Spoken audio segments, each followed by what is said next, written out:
नमस्कार। प्राचीन भारत के इतिहास के स्रोतों की कड़ी में आज 10वीं कड़ी में हम अध्ययन करेंगे साहित्यिक स्रोतों के अंतर्गत लौकिक साहित्य का।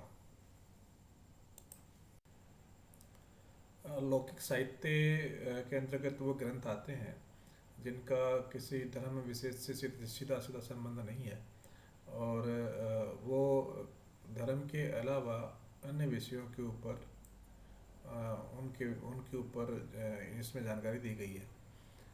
इनके अंतर्गत सबसे प्रमुख ग्रंथ जो आता है वो है अर्थशास्त्र। अर्थशास्त्र के लेखक विष्णुगुप्त, चाणक्य या कौटिल्य थे।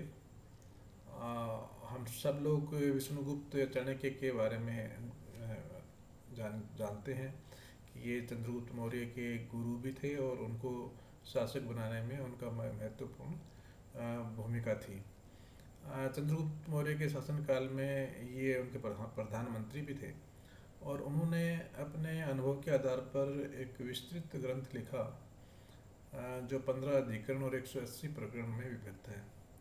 इस ग्रंथ में उन्होंने तत्कालीन राजनीति और अर्थव्यवस्था के ऊपर विस्तृत रूप से लिखा है और विशेष रूप से चंद्रगुप्त मौर्य के शासनकाल और शासन प्रबंध की जानकारी के लिए अर्थशास्त्र बहुत महत्वपूर्ण ग्रंथ है। अष्टाध्यायी पाणिनि के द्वारा लिखा गया एक व्याकरण ग्रंथ था। इस ग्रंथ में हमें कुछ एग्जाम्पल्स के माध्यम से मौर्य काल से पूर्व की राजनीतिक, सामाजिक और धार्मिक जीवन की जानकारी मिलती है। एक और इम्पोर्टेंट जानकारी इस ग्रंथ से हमें मिलती है कि प्राचीन भारत की गणतंत्रात्मक शासन व्यवस्था कैसी थी, उसके ऊपर इसमें जानकारी हमें प्राप्त होती है। एक और ग्रंथ महाभाष्य, यह भी एक व्याकरण ग्रंथ था जिसके लेखक पतंजलि थे। पतंजलि मौर्य साम्राज्य के बाद में आने वाले शुंग साम्राज्य के अंतर्गत पुष्यमित्र शुंग के पुरोहित थे और इन्होंने अपने इस ग्रंथ में व्याकरण को समझाने के लिए कुछ विशेष एग्जाम्पल्स को बताते समय कुछ घटनाओं का वर्णन किया है। उससे हमें तत्कालीन इतिहास की जानकारी मिलती है। इस ग्रंथ से हमें पुष्यमित्र शुंग के द्वारा अश्वमेध यज्ञ करने के बारे में तथा भारत पर यवनों के आक्रमण के बारे में जानकारी प्राप्त होती है। विशाख दत्त कृत मुद्रा राक्षस एक नाटक ग्रंथ है जिसमें चाणक्य के द्वारा नंदवंश के प्रधानमंत्री राक्षस को चंद्रगुप्त मौर्य की तरफ मिलाने के लिए किए जाने वाले कूटनीतिक षड्यंत्रों का एक जानकारी मिलती है। इंटरेस्टिंग जानकारी हमें प्राप्त होती है। इससे तत्कालीन समय के इतिहास की जानकारी भी हमें प्राप्त होती है। प्राचीन भारत के इतिहास को जानने का एक और महत्वपूर्ण ग्रंथ है गार्गी संहिता। ये एक ज्योतिष ग्रंथ था, परंतु इस ग्रंथ से हमें उस काल की कुछ बहुत महत्वपूर्ण राजनीतिक घटनाओं की जानकारी मिलती है। इसमें हमें विशेष रूप से यवन आक्रमण के बारे में जानकारी मिलती है। इस ग्रंथ में लिखा है कि अरुणोदय यवन शाकेतम अरुणोदय यवनो माध्यमिकाम, अर्थात यवनों ने शाकेत, जिसे आजकल अयोध्या कहा जाता है, ये माध्यमिका एक नगर था जो आजकल राजस्थान के चित्तौड़गढ़ के निकट स्थित नगरी नामक जगह है, उसको घेर लिया था।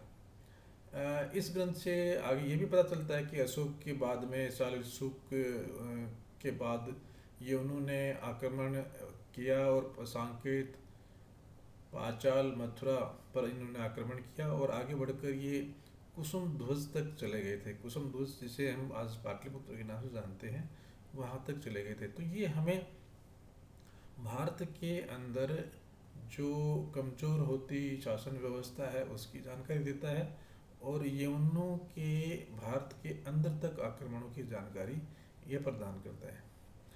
इसी प्रकार कालिदास के द्वारा लिखित मेघदूत, रघुवंश, मालविका का अग्निमित्रम, अभिज्ञान शाकुंतलम, ऋतु संहार आदि ग्रंथों से हमें तत्कालीन इतिहास की जानकारी मिलती है, तत्कालीन कला की जानकारी मिलती है। माना जाता है कि कालिदास गुप्त काल में हुए थे, इसलिए गुप्तकालीन इतिहास की जानकारी इस इन ग्रंथों में मिलती है। मालविकाग्निमित्रम से हमें पुष्यमित्र सोम के अश्वमेध यज्ञ करने और उसके पुत्र वसुमित्र के द्वारा सिंधु नदी के तट पर यवनों को हराने का वर्णन हमें प्राप्त होता है। इसी प्रकार एक और महत्वपूर्ण ग्रंथ है हर्षरित। हर्षरित जैसा कि नाम से हम संकेत मिलता है कि यह सम्राट हर्षवर्धन का जीवन चरित था, जो बाणभट्ट के द्वारा लिखा गया था, और इससे हमें हर्ष के जीवन के साथ साथ तत्कालीन समाज और धर्म की जानकारी मिलती है। वाकपति राज द्वारा लिखित गौड़वहो नामक ग्रंथ से हमें कन्नौज नरेश यशोवर्मन के गौड़ नरेश पर आक्रमण किए गए आक्रमण और उसकी मृत्यु के बारे में जानकारी हमें प्राप्त होती है। इसी प्रकार कामंदी की नीति सार से हमें 10वीं शताब्दी की राज व्यवस्था, राजा के कर्तव्य, राजा के जिस राजत्व सिद्धांत हम कहते हैं उसके बारे में जानकारी मिलती है। कामंदक चाणक्य से बहुत ज़्यादा प्रभावित था और उन्होंने अपने इस ग्रंथ में अर्थशास्त्र के नीति के अनुसार किस प्रकार से राजा के कर्तव्य आदि व्यवस्थाएं होनी चाहिए उसका वर्णन इस ग्रंथ में किया। विक्रमांक देवचरित के लेखक विल्हण थे। इस ग्रंथ से हमें कल्याणी के चालुक्य शासक विक्रमादित्य चौथे के बारे में, उनके जीवन के बारे में जानकारी मिलती है। नरसिंहांक चरित पद्मगुप्त परिमल द्वारा लिखा गया और इस ग्रंथ के बारे में माना जाता है कि ये संस्कृत साहित्य का प्रथम ऐतिहासिक महाकाव्य था। इस ग्रंथ से हमें धारा, नरेश, मुंज और उसके भाई सिंधुराज के बारे में जानकारी मिलती है। संध्याकर नंदी द्वारा रचित रामचरित से हमें पाल शासक रामपाल और उसके वंश तथा समाज और धर्म के बारे में जानकारी प्राप्त होती है। इसी प्रकार कुमारपाल चरित जो लेखक हेमचंद्र द्वारा लिखा गया, इस ग्रंथ से हमें चालुक्य राजा जयसिंह सिद्धराज तथा कुमारपाल के जीवन का बारे में जानकारी मिलती है। ये ग्रंथ प्राकृत और संस्कृत दो भाषाओं में लिखा गया, इसलिए इसे द्वैश्रय काव्य भी कहा जाता है। आनंद भट्ट द्वारा रचित वल्लाल भट्ट से हमें बंगाल के सेन वंश के विषय में जानकारी प्राप्त होती है। राजस्थान के ऊपर जानकारी प्रदान करने के दो महत्वपूर्ण ग्रंथ हमने यहाँ पे लिए हैं। प्रथम है पृथ्वीराज विजय, ये जयानक द्वारा लिखा गया था, और दूसरा पृथ्वीराज रासो।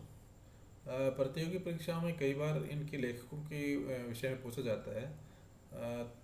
पृथ्वीराज विजय और पृथ्वीराज रासो समानार्थक शब्द जैसे लगते हैं, इस कारण परीक्षार्थी कई बार इसमें कंफ्यूज कर जाते हैं। तो पृथ्वीराज विजय जयानक ने लिखा और रासो चंद्रप्रदाय ने लिखा।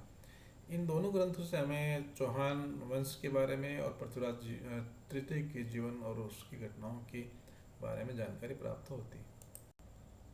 दक्षिण भारत के इतिहास के बारे में जानकारी प्रदान करने का, खासकर प्राचीन भारत के इतिहास की जानकारी प्रदान करने का प्रमुख जो साहित्य है वो संगम साहित्य है। माना जाता है कि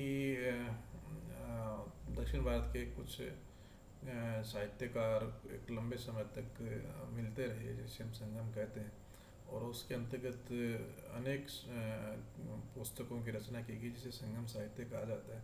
इनसे दक्षिण भारत के चेर, चोल और पांड्य राजवंशों के बारे में जानकारी के साथ साथ उस समय दक्षिण भारत के समाज, आर्थिक व्यवस्था और धार्मिक जीवन के बारे में जानकारी हमें मिलती है। दक्षिण भारत के विषय में एक और जानकारी का मुख्य स्रोत है कलिंग तुपर्णी। ये जय कोंडार द्वारा लिखित ग्रंथ है। इसमें चोल राजा कुलोत्तुंग प्रथम के कलिंग के ऊपर किए गए आक्रमण का वर्णन है। एक और बहुत महत्वपूर्ण ग्रंथ है राजतरंगिणी। इसके लेखक कल्हण है।